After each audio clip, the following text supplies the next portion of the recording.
దేవుని పరిశుద్ధ నామానికి మహిమ కలుగునుగాక. మన ప్రభువును రక్షకుడైన యేసుక్రీస్తు పరిశుద్ధ నామంలో మీ అందరికీ నా వందనాలు. ప్రభువారు మన జీవితంలో ఒక దినాన్ని పొడిగించి ఈ 8వ తేదీ 11వ నెల 21వ సంవత్సరంలో ఆయన స్థలంలో చేరి మీతో దేవుని వాక్యాన్ని పంచుకోవడానికి ప్రభు ఈ భాగ్యాన్ని ఇవ్వడం ఎంతో ఆశీర్వాదకరం. గడిచిన కొన్ని వారాలుగా మనం సియోను గురించి ధ్యానం చేస్తూ వస్తున్నాం. మరొక భాగాన్ని ధ్యానం చేయడానికి మనం సిద్ధపడదాం. 8వ భాగాన్ని ఈరోజు ధ్యానం చేద్దాం. అందరూ కూడా శ్రద్ధగా దేవుని వాక్యాన్ని విని దైవాశీర్వాదాలు పొందుకొని ఆ పరలోకం చేయడానికి దేవుడు మన జీవితాల్లో గొప్ప కార్యం జరిగించినట్లుగా మన హృదయాల్లో ఈ వాక్యం అనే విత్తనాన్ని వేసుకొని ఆత్మీయ జీవితాన్ని పెంపొందించుకునే విధంగా దేవుడు సహాయం చేయలాగిన మనం ఆసక్తితో దేవుని వాక్యాన్ని వినడానికి ప్రయత్నం చేద్దాం. దేవుని పరిశుద్ధ నామానికి మహిమ కలుగునుగాక. హల్లెలూయా. గమనించండి వాక్యాన్ని. 74వ కీర్తన గమనించండి. 74వ కీర్తన 2వ చరణాన్ని ఒకసారి గమనించండి. అక్కడ మాట్లాడుతూ అన్నాడు. 74వ కీర్తన 2వ చరణంలో అక్కడ ఆసాపు జ్ఞాపకం చేస్తూ ఒక మాట మాట్లాడుతున్నాడు. చూడండి ఒకసారి. 2వ చరణంలో అక్కడ జ్ఞాపకం చేస్తూ అన్నాడు. 2వ భాగాన్ని గమనిస్తున్నప్పుడు 2వ చరణం 2వ భాగాన్ని, నీవు నివసించు ఈ సియోను పర్వతమును జ్ఞాపకం తెచ్చుకో. నీవు నివసించు సియోను పర్వతము. దేవుడు ఎక్కడ నివాసం చేస్తున్నాడు అనంటే సియోను పర్వతం మీద. గమనించండి వాక్యాన్ని. సియోను పర్వతం మీద దేవుడు నివాసం చేస్తున్నాడు. దేవుడు సియోను పర్వతం మీద గమనించండి. దేవుడు సియోను పర్వతం మీద ఎందుకు నివాసం చేస్తున్నాడో మరికొన్ని మాటలు మీకు జ్ఞాపకం చేస్తాను. నేను క్లుప్తమైన సందేశాన్ని మీకు జ్ఞాపకం చేస్తాను. జాగ్రత్తగా వాక్యాన్ని గమనించండి. ఇక్కడ ఆసాపు ఏమంటున్నాడంటే, నీవు నివసించు సియోను పర్వతము. దేవుడు ఎందుకు సియోను పర్వతం మీద నివాసం చేయాలనుకుంటున్నాడు? ఎందుకు దేవుడు సియోను కోరుకున్నాడు? దేవుడు ఎందుకు సియోనుని నివాస స్థలముగా కోరుకుంటున్నాడు అనే విషయం మనం గమనిస్తున్నప్పుడు చూడండి. దేవుని వాక్యం చదువుతున్నప్పుడు అక్కడ మనం ఎందుకు నివసిస్తున్నాడు సియోను పర్వతం మీద అంటే మనం వాక్యాన్ని గమనిస్తున్నప్పుడు అక్కడ అంటాడు. దేవుని వాక్యం చదువుతున్నప్పుడు చూడండి. 78వ కీర్తనలో మనం వాక్యాన్ని గమనిస్తున్నప్పుడు 78వ కీర్తన 68వ చరణాన్ని చదువుతున్నప్పుడు అక్కడ రాస్తూ వచ్చాడు. 78వ కీర్తన 68వ చరణాన్ని ఒకసారి గమనించండి. అక్కడ మాట్లాడుతూ ఏమన్నాడంటే, యూదా గోత్రమును తాను ప్రేమించిన సియోను పర్వతమును ఆయన కోరుకున్నాడు. దేవుని పరిశుద్ధ నామానికి మహిమ కలుగునుగాక. హల్లెలూయా. ఇందాక ఆసాపు ఏమన్నాడు అంటే, దేవుడు నివసించే స్థలం ఏంటిదంటే సియోను పర్వతం. దేవుడు ఎందుకు సియోను పర్వతం మీద నివసిస్తున్నాడు అంటే ఇక్కడ సమాధానం చెప్తున్నాడు. ఎవరు సమాధానం చెప్తున్నారు అంటే గమనించండి. ఆసాపు మళ్ళీ సమాధానం చెప్తున్నాడు. ఈ 78వ కీర్తన కూడా ఆసాపే రాస్తూ వచ్చాడు. అదే కీర్తనలోనే తాను సమాధానం చెప్తూ ఏమంటున్నాడు అంటే, ఇదిగో సియోను పర్వతమును ఆయన కోరుకున్నాడు. దేవుడు ఎందుకు నివాసం చేస్తున్నాడు అంటే సియోను పర్వతం మీద ఆయన సియోను పర్వతాన్ని కోరుకున్నాడు కాబట్టి సియోను పర్వతం మీద ఏం చేస్తున్నాడు? నివాసం చేస్తున్నాడు.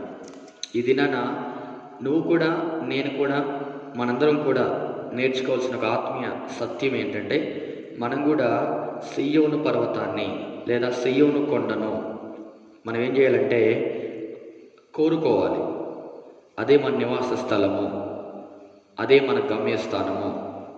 భూమి మీద మనం నివసిస్తున్నప్పుడు మనకంటూ నివాస స్థలముగా గృహం ఏ విధంగా ఉంటుందో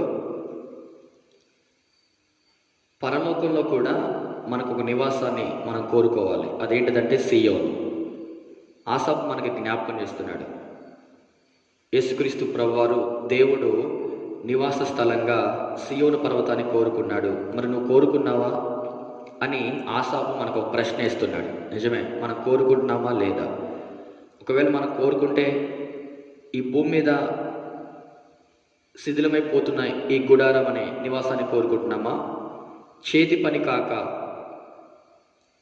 పని కాక దేవుడు తాను స్వయంగా నిర్మించిన ఆ పరలోక పట్టణాన్ని కోరుకుంటున్నామా? మనం ఏది కోరుకుంటున్నామా అనేది చాలా ప్రాముఖ్యమైనది. గమనించిన వాక్యాన్ని ఇంకా మనం ముందుకెళ్తున్నప్పుడు ఈ సియోను గురించి మాట్లాడాడు. ఇక్కడ ఏమన్నాడు? సియోను పర్వతమును ఆయన కోరుకొనెను అన్నాడు కదా. ఇదే మాట మనం ఇంకొక దగ్గర గమనించవచ్చు. చూడండి, ఒక వాక్యాన్ని జ్ఞాపకం చేసుకున్నప్పుడు 132వ కీర్తనలో మనకి ఆ మాట కనిపిస్తుంది. 132వ కీర్తనలో మనం ఆ మాట జ్ఞాపకం చేసుకున్నప్పుడు రాస్తూ వచ్చాడు. గమనించండి వాక్యాన్ని. 132వ కీర్తనలో అక్కడ ఒకసారి 13వ చరణాన్ని గమనించండి. 132వ కీర్తన 13వ చరణాన్ని గమనిస్తున్నప్పుడు అక్కడ అన్నాడు, యెహోవా సియోనును ఏర్పరచుకొని అన్నాడు. ఆమేన్. ఈ దినాన నీవు నేను నేర్చుకోవాల్సిన ఒక ఆత్మీయ సత్యం, ఆత్మీయ పాఠం ఏంటంటే, పరిశుద్ధాత్మ దేవుడు సియోను కోరుకున్నాడు, దాంట్లో నివాసం చేస్తున్నాడు. మనం ఈ భూమి మీదకి రాకముందు దేవుడు సియోను కోరుకున్నాడు. భూమి మీద మనం జీవిస్తున్నప్పుడు ఆయన సియోను కోరుకున్నాడు. మనం భూమి మీద నుంచి వెళ్ళిపోయిన తర్వాత, లేదా మనం ఈ లోకాన్ని విడిచిపెట్టి వెళ్ళిపోయిన తర్వాత కూడా ఆయన సియోను కోరుకుంటాడు. నేను మీకు జ్ఞాపకం చేస్తున్న విషయం ఏంటంటే, దేవుడు సియోను ఏ విధంగా కోరుకున్నాడో మనం భూమి మీద జీవిస్తున్న ఈ కాలం ఏదైతే ఉందో, మనం తుది శ్వాస విడిచేంత వరకు మనం సియోను కోరుకుంటూ ఉండాలి. ఆయనతో సహవాసం చేస్తూ ఉండాలి. ఆయన పరిశుద్ధ నామాన్ని కనపరుస్తూ ఉండాలి. ఆయన పరిశుద్ధమైన సువార్తను ప్రకటిస్తూ ఉండాలి. ఆయన పరిశుద్ధ నామాన్ని ఎత్తిపడుతూ ఉండాలి. ఆయన పరిశుద్ధ నామాన్ని కొనియాడుతూ కీర్తిస్తూ, దేవుడి నా సర్వస్వం, నేను సియోను కోరుకుంటాను, సియోనును విడిచిపెట్టను. ఆయన సియోనును నివాస స్థలంగా ఏ విధంగా కోరుకున్నాడో నేను కూడా ఇంకా అంతకంటే ఎక్కువగా దేవుణ్ణి ప్రేమిస్తూ నివాస స్థలమైన సియోను నేను కూడా కోరుకుంటాను అనొక తాపత్రయంతో భక్తిని, భయాన్ని క్రైస్తవులు కొనసాగించాలి. ఆ కృప క్రైస్తవులమైన మనందరికీ దేవుడు కలిగించునుగాక. ఆమేన్. ఆ కృప దేవుడు మనకు దయచేయునుగాక. అందుకే సెలవిస్తున్న విషయం ఏంటంటే యెహోవా సియోనును ఏర్పరచుకున్నాడు, నివాస స్థలముగా కోరుకున్నాడు. గమనించిన వాక్యాన్ని. ఇప్పుడు ఈ కీర్తన రాసింది ఎవరంటే దావీదు. మొదటి 2 భాగాలు చదువుకున్న ఆ 2 వచనాలు ఏవైతున్నాయో ఆ 2 భాగాల్లో ఆసాపు రాస్తూ వచ్చాడు. ఈ మూడవ విషయంగా అనగా 3వ రెఫరెన్స్లో 3వ వాక్య భాగంలో 132వ కీర్తన 13లో ఏమన్నాడంటే, నివాస స్థలముగా దేవుడు సియోను కోరుకున్నాడు అని ఎవరన్నారంటే దావీదు అన్నాడు.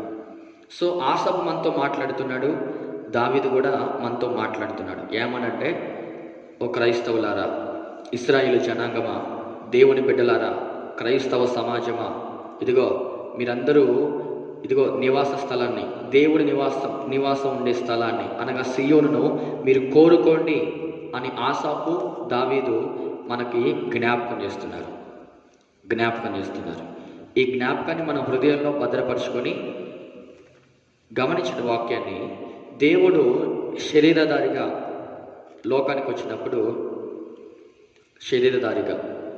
లోకానికి వచ్చినప్పుడు మనిషిని పోలికకు పుట్టి అన్నాడు కదా. ఫిలిప్పీ పత్రికలు అంటాడు. ఒకసారి ఆ మాట గమనించండి.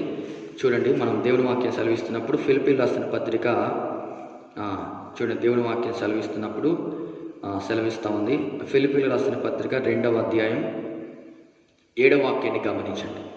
మనుషుల పోలికగా పుట్టి దాసుని స్వరంపం ధరించుకున్నాడు. ఎవరు? యేసుక్రీస్తు ప్రభువారు. నేను చెప్పాలనుకుంటున్న విషయం ఏంటంటే, దేవుడు పరలోకంలో ఉన్నప్పుడు మాత్రమే నివాస స్థలంగా సీయోను కోరుకోలేదు. కానీ ఇదిగో మనుషుని పోలికగా పుట్టినప్పుడు, అనగా భూమి మీద మనుషుని పోలికగా సంచరించినప్పుడు, మనుషుని పోలికగా భూమి మీద దేవుడు సంచారం చేసినప్పుడు కూడా సీయోనును కోరుకున్నాడు. ఆమేన్. ఇది నాన్న నువ్వు కూడా మనం కూడా భూమి మీద ఉన్నాం కదా. దేవుడు సశరీరుడుగా భూమి మీద జీవిస్తూ 30 సంవత్సరాల తర్వాత చివరి 3.5 సంవత్సరాలు దేవుడు పరిచర్య చేశాడు. ఓవరాల్గా 33.5 సంవత్సరాలు దేవుడు భూమి మీద ఉన్నాడు. ఆ 33.5 ఉన్న సంవత్సరాల్లో కూడా దేవుడు ఏ ఒక్క రోజు, ఏ ఒక్క గడియ, ఏ ఒక్క నిమిషం, ఏ ఒక్క క్షణం కూడా నాకు సీయోను వద్దు అనే మాట దేవుని ఆలోచనలో, దేవుని తలంపుల్లో కానీ, దేవుని ఊహలో కానీ రాలేదు. ఈరోజు మన జీవితంలో కూడా సీయోను నాకు వద్దు అనే మాట నీ జీవితంలో రాకూడదు. సీయోను నేను దూరం చేసుకుంటాను అనే ఆలోచన మీ జీవితాల్లో రాకుండా మీరు ఒక ప్రత్యేకమైన ఆత్మీయ జీవితాన్ని కొనసాగించడానికి కృప కోసం వేడుకోవాలి. ఆయన పరిశుద్ధమైన కృప, అపరిమితమైన కృప, ఎడబాయని కృప, వెంటాడే కృప, తృప్తిపరిచే కృప, భద్రపరిచే కృపను ఏం చేయాలి? వేడుకోవాలి. ఆ భద్రపరిచే కృప, తృప్తిపరిచే కృప, కాపాడే కృప, ఆదుకునే కృప, అపరిమితమైన కృపను నువ్వు వేడుకుంటే ఖచ్చితంగా దేవుడు నీకు ఏం చేస్తాడంటే సీయోనును నీకు అనుగ్రహిస్తాడు. సీయోను అనుగ్రహిస్తాడు.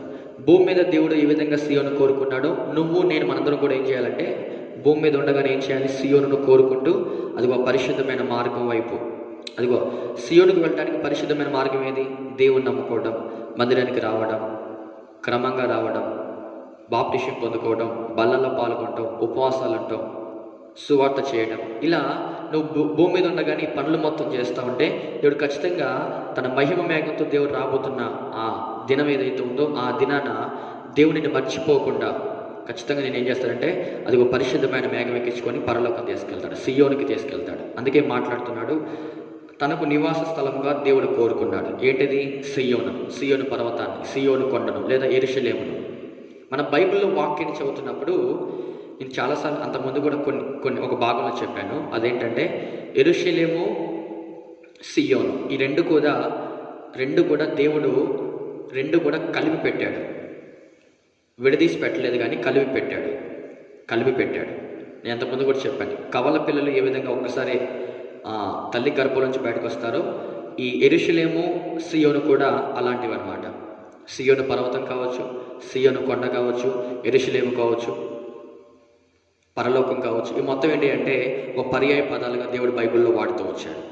నువ్వు నేర్చుకోవాల్సిన ఆత్మీయ పాఠం ఏంటంటే సీయోను కోరుకోవాలి. అందుకే మొట్టమొదటి మాట మీకు ఏం జ్ఞాపకం చేశాను?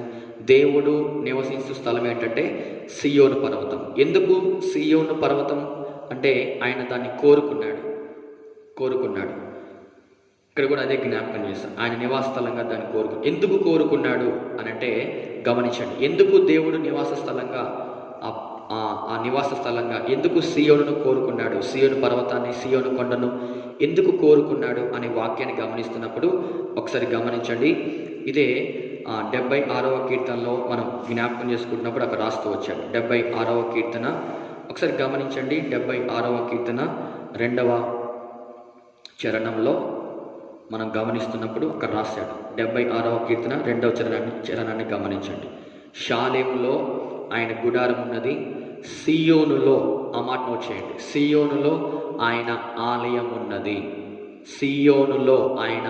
ఉన్నది. అందుకే దేవుడు నివాస స్థలంగా సీయోను కోరుకున్నాడు. ఎందుకు అంటే సీయోనులో ఏముందంట? ఆయన ఆలయం ఉంది. ఇప్పుడు భూమి మీద మనకు కూడా పరిశుద్ధమైన దేవాలయాలు ఉన్నాయి కదా, మందిరాలు ఉన్నాయి కదా. మనం కూడా మందిరాలను కోరుకోవాలి. అందుకే జ్ఞాపకం చేశాను. 48వ కీర్తన 11లో అన్నాడు, సీయోను చుట్టూ తిరగాలి అన్నాడు. సీయోను చుట్టూ ఏం చేయాలంట? తిరుగుతూ రావాలి. క్షమించండి, అక్కడ అన్నాడు 48వ కీర్తన 12లో అన్నాడు, 48వ కీర్తన 12వ చరణంలో అన్నాడు, సీయోను చుట్టూ తిరుగుచు. అంటే భూమి మీద జీవిస్తున్న మనము ఇదిగో ఈ మందిరం అనే సీయోను చుట్టూ తిరిగితేనే దేవుడు ఆ పరలోకానికి తీసుకెళ్లే కృప కలుగుతుంది. దేవుని పరిశుద్ధ నామానికి మహిమ కలుగును గాక. హల్లెలూయా. సో నేను మొత్తంగా చెప్తున్న విషయం ఏంటంటే, గమనించండి, దేవుడు భూమి మీద పరలోకాన్ని ఏ విధంగా కోరుకున్నాడో మనం కూడా భూమి మీద ఉన్నప్పుడు ఇదిగో ఈ పరిశుద్ధ మందిరాన్ని కోరుకుంటే దేవుడు మనలో కూడా ఏం చేస్తారంటే పరలోకం తీసుకెళ్లే కృప కలుగుతుంది.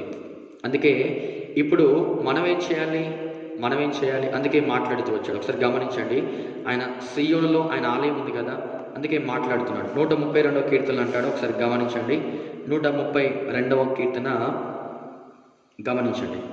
132వ కీర్తన 14వ చరణంలో మనం వాక్యాన్ని గమనిస్తున్నప్పుడు ఒకసారి గమనించండి. 132వ కీర్తన 14వ చరణం. ఇది నేను కోరిన స్థానం, ఇది నాకు విశ్రమ స్థానంగా ఉంటుంది, ఇక్కడనే నివాసం చేస్తాను.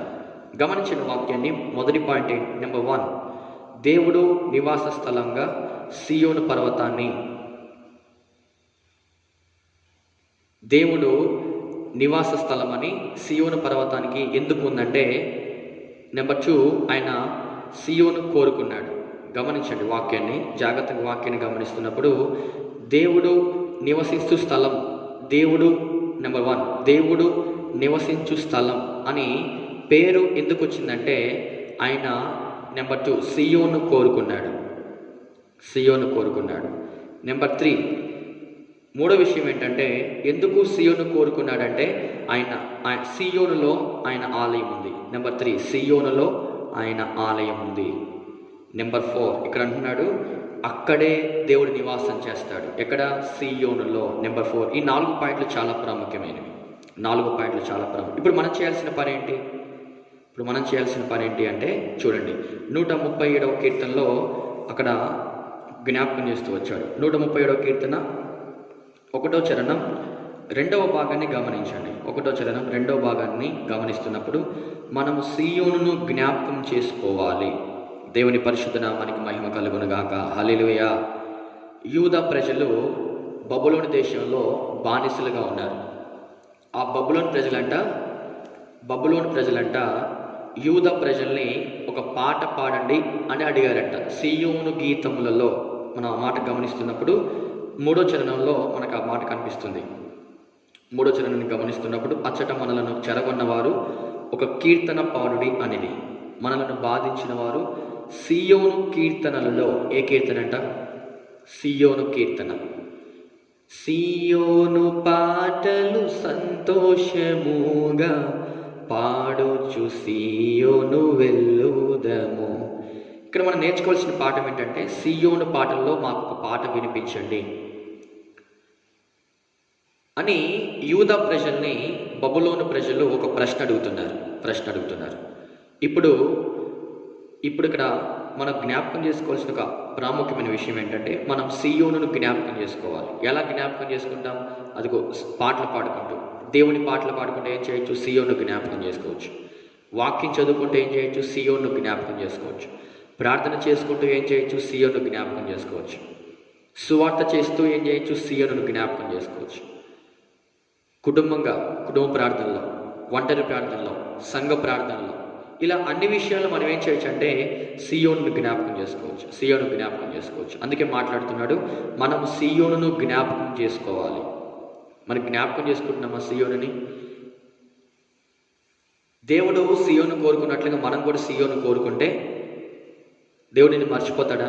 మర్చిపోడు. కడబోరం రాగానే రెప్పపాటున మార్పు చెందే కృప నీకు కలుగుతుంది. అటువంటి కృప నీకు కావాలంటే నువ్వేం చేయాలి? సీయోనును కోరుకోవాలి. చాలామంది సీయోనును కోరుకోవటం లేదు, యెరూషలేము పట్టణాన్ని కోరుకోవటం లేదు, పరలోక పట్టణాన్ని కోరుకోవటం లేదు. చాలామంది దేవుణ్ణి దూరం చేసుకొని లోకంతో స్నేహం చేస్తూ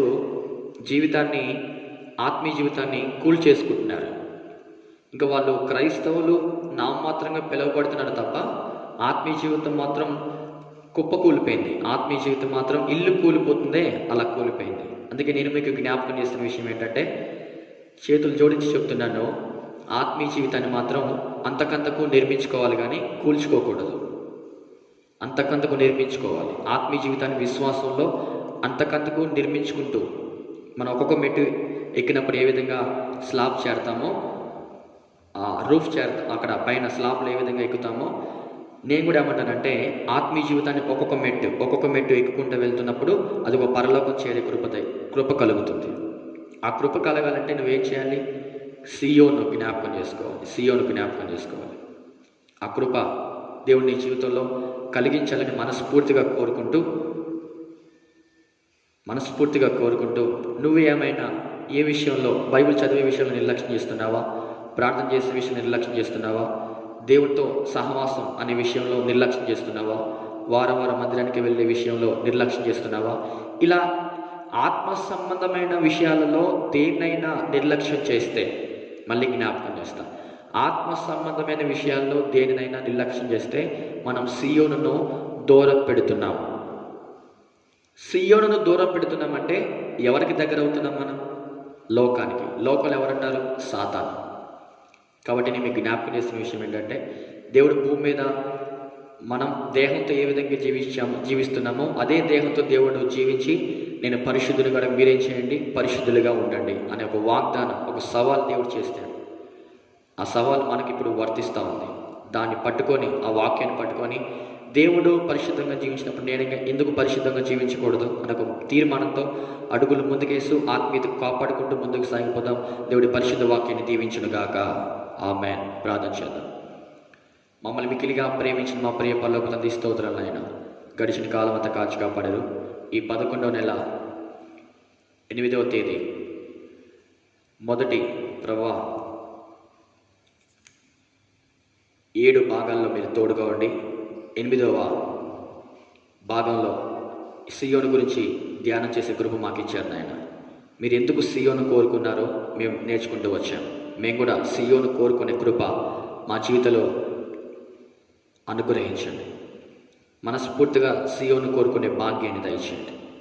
మనస్ఫూర్తిగా సియోనును వేడుకుంటూ ఆ సియోనికి సాష్టాంగ పడే కృప దయచేయండి ఆయన. చేదైన వేరు మాలో లేకుండా పరిశుద్ధమేగడానికి పరిశుద్ధులుగా కాదు నాయన, సంపూర్ణులుగా మార్చబడినట్లు కృపను అనుగ్రహించి మీరే సాయం చేయమని. విత్తబడిన వాక్యం నీరు కట్టి ఫలింపు దయచేయండి. ఏ మాట గాలికి చెదరగొట్టు పొట్టువలే కాకుండా ఎవరైతే ఈ వాక్యాన్ని వినబోతున్నారో వాళ్ళ జీవితాల్లో సియోను కోరుకునే అనుభవంలోకి వచ్చే కృప కలుగునుగాక. ఆ భాగ్యాన్ని అనుగురించి ఆకర్షితపరిచి ఘనత మహిమ ప్రభావాలు పొందుకోమని. మీరు ఆకరలసు అయితే మరలా ఒక భాగంలో చేరే పర్యంతం నీ కృపని సన్నిధి కాపుదల మాతో ఉంచి పరిశుద్ధ మేఘకరానికి కృప మమ్మల్ని ఆవరించే భాగ్యం దయచేయమని. మీరు ఆకలి వచ్చేంతవరకు పరిశుద్ధంగా జీవించడానికి కృప దయచేయమని యేసుక్రీస్తు పరిశుద్ధ నామములో ప్రార్థిస్తున్నాం తండ్రి.